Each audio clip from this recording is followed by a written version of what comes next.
Zach Greger, his approach to these different storylines was that not only are we seeing a different perspective, but also the way the person sees the other person changes the way the scene happens.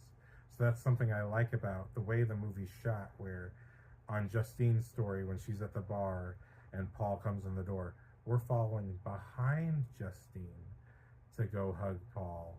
And she does say it a certain way.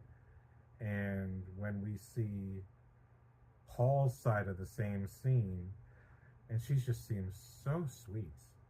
You know what I mean? She seems like the sweetest thing on earth. And I love that. I love that. I felt like things were slightly different, but I couldn't tell. And on the flip side, yeah, but it was Alden, it was him who revealed that that was the approach to filming the different points of view, that he played things slightly differently based on whose point of view it was. So in his version of meeting James the junkie, he's very serious and he's very worried. You know, he's just so worried. And then when we see James's perspective, he seems really in charge and scary and like a punk, you know what I mean? And honestly, I think, you know, I know the movie's not trying to say anything big. Zach Greger has already said that. But this is something I want to kind of point out about just, again, my personal reflection on life. It's like a lot of how we deal with problems in our life is how we see life.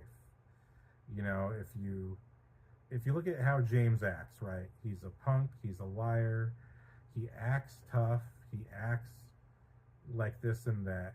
And so his perspective of Paul is as this tough guy who's on top of him and in charge of himself.